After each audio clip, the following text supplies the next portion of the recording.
Olá pessoal, mais uma aula de filosofia, Colégio Estadual Delmiro de Miranda Brito, os fundamentos da ética em Kant, né? Dando continuidade às teorias kantianas, vamos hoje ficar com os fundamentos da ética, componente curricular, como já dito, filosofia, professora Margarida Cibaldo.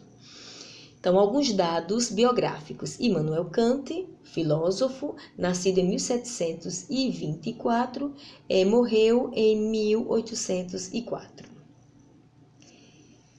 Somente alguns conceitos para lembrar com relação ao conhecimento. O conhecimento está totalmente vinculado ao fenômeno. Fenômeno é aquele evento que acontece, é aquilo que chega à minha consciência, é aquilo que a minha consciência alcança. Então, esse fenômeno, ele está fundamentado na minha intuição sensível e no meu conceito, no conceito do meu intelecto, né? Ou seja, intuição sensível, sensível vem de sensibilidade, né? É aquilo que eu alcanço através dos órgãos dos sentidos. E conceito do intelecto é justamente a minha estrutura racional. Está totalmente vinculado à minha razão.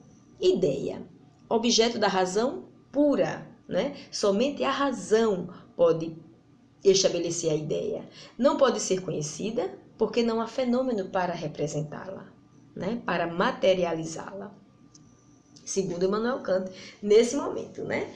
Então, a razão não conclui objetos, tem uma função reguladora das ações humanas, né? Então, vamos aqui entender algumas ideias, né? E depois, como foi que Kant concebeu o alcance do ser humano a essas ideias, né? Então, mundo, não conhecemos a totalidade, mas concebemos como um todo, ou seja, o ser humano não tem o poder de conhecer a totalidade do mundo, mas entende que ele é um todo, já o percebe como um todo. A alma, né? Não pode ser conhecida, pois não se tem fenômeno. Porém, aflições, angústias, escolhas e drama humano provam a existência dessa nossa parte, né? Dessa nossa essência. Nós não temos a materialidade da alma, mas todas essas questões aí, elas nos apontam essa nossa essência, né? Deus não é objeto do conhecimento humano, não é fenômeno, né? Não existe uma materialidade de Deus, né? Não existe uma parte concreta de Deus. Não é objeto da ciência, ou seja, não existe nenhum método científico que nos faça alcançar Deus. Ele só é alcançado através da crença, ele só é alcançado através da fé. É a minha fé que, de certa forma, materializa esse Deus em mim, não materializa no externo a mim, não é? Mas é a minha crença que me revela a essência de Deus. Deus não pode ser conhecido, mas norteia as ações e condutas humanas. Não pode ser conhecido, mas norteia as ações humanas. Isso nos leva a pensar numa ética universal, né? Que a ética, ela pode ser universal. A gente pode imaginar uma ética universal, não é? Então, isso está vinculado ao pensamento de juízo sintético a priori. Juízo sintético. Sintético é aquilo que agrega informações novas ao sujeito, não é? Porém, isso acontece de forma a priori, ou seja, antes da experiência. Vamos entender alguns conceitos aqui para clarear um pouco mais essa questão. Máxima, lei e ação. Máxima é uma pergunta que o ser consciente deve se fazer em determinada situação. Por exemplo, eu estou numa situação difícil financeiramente, não é? Eu não tenho dinheiro. Então eu me pergunto, se nessa situação, diante disso que eu estou passando, me é permitido roubar? Né? A lei é a expressão do interesse universal, não é nada individual, não leva em consideração algo individual, e sim universal, é aquilo que está para todos, tá? E a ação é o proceder do agente moral conforme a escolha. Se eu me pergunto, eu me dou opções, eu escolho as opções, não é? Então, a ação é o que eu faço depois da minha escolha. Vamos mais adiante.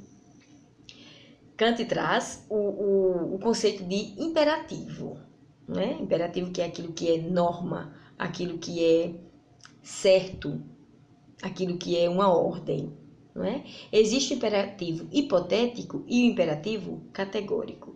Hipotético é como o próprio nome diz, é uma hipótese, não é? Existe uma condição, se, então. Se eu quero fazer faculdade de Direito, então eu tenho que entrar na faculdade. Se eu quero entrar na faculdade, então eu tenho que fazer a prova do Enem.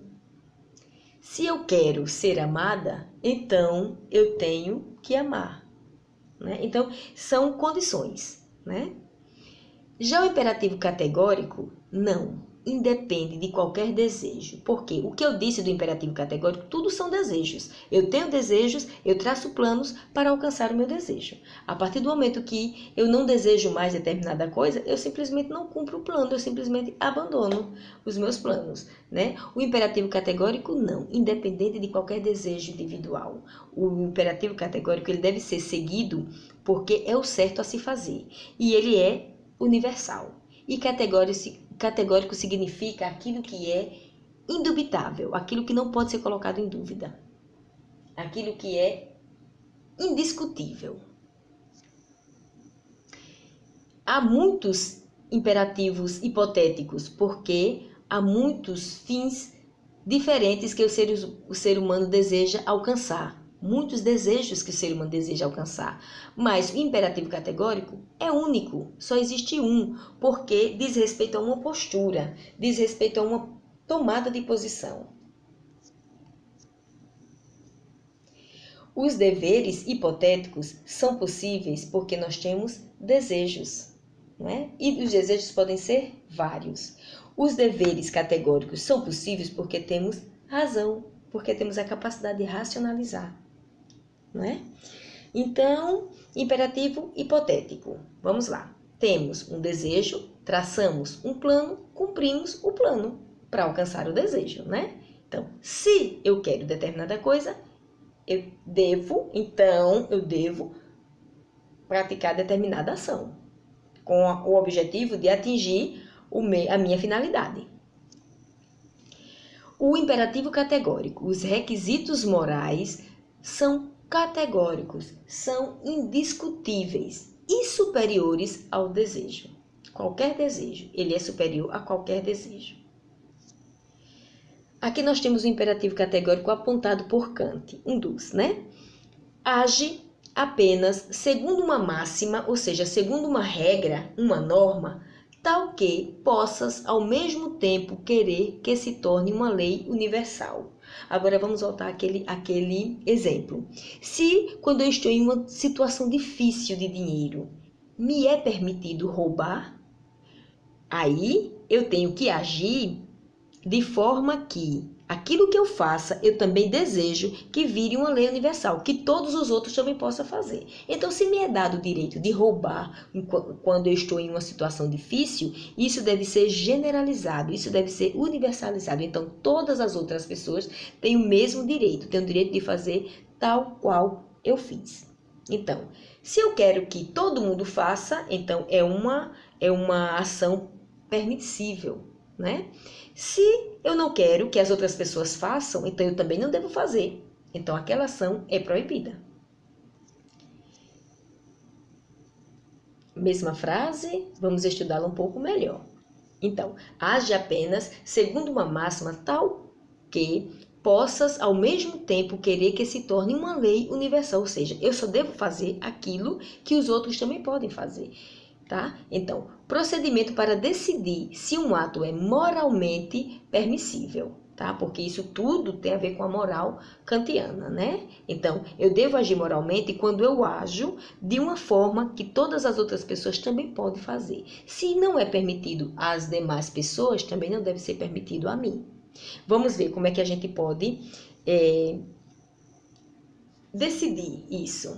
Primeiro, eu devo perguntar que regra estaríamos a seguir, por exemplo, né? Que é a máxima, que é a regra, a norma do meu ato. Eu estou em situação difícil, então eu devo roubar? Essa é a pergunta que eu faço. Depois eu pergunto se essa regra, se essa máxima deve ser seguida, deve ser estendida a todas as outras pessoas, né, que estão na mesma situação que eu. Ou seja, virar uma lei universal. Se a regra puder ser seguida por todos, então o ato é beleza. Pode ser praticado sim, é permissível. Agora, se não queremos que todas as pessoas obedeçam a regra, então não podemos seguir, pois o ato é moralmente proibido. Então é assim que Kant nos ensina como agir. Se eu fizer toda essa análise e eu chegar à conclusão de que sim, eu posso fazer isso porque todos os outros também podem, então beleza. Agora, se só eu posso fazer, os demais não, se eu não posso universalizar essa ação, então não é moralmente correta.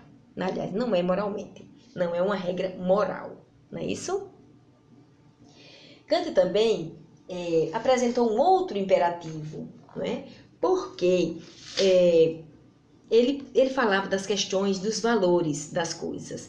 Ele falava que coisas têm preço e que é diferente de dignidade. Somente o ser humano tem dignidade, né? E aí ele diz o seguinte: age de tal maneira que uses a humanidade, tanto a tua pessoa como a pessoa de qualquer outro, sempre e simultaneamente como fim e nunca simplesmente como um meio, né? As pessoas devem ser usadas, né, entre aspas, como um fim, ou seja, prevendo-se um objetivo, uma finalidade que seja bom para todos.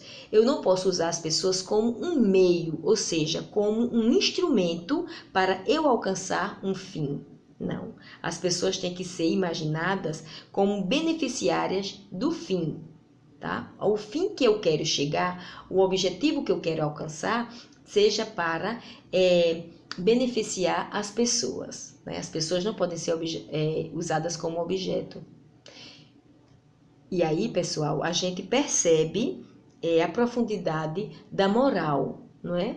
A teoria, os fundamentos da moral, da ética kantiana, não é isso? Por falar nisso, existe uma diferença muito grande com relação à ética e à moral. Como nós vimos aí, moral diz respeito à minha ação, tá? A como eu devo proceder. E a ética é a reflexão que eu faço sobre essa ação. Tá, pessoal? Então, nós vamos ficando por aqui e eu deixo esse outro pensamento que reflete a ideia kantiana, né? Tudo o que não puder contar como fez, não faça, né? Por exemplo, se não é correto contar, é porque não é correto fazer. Não é isso, pessoal? Então, estou ficando por aqui. Um grande abraço. Fiquem todos com Deus.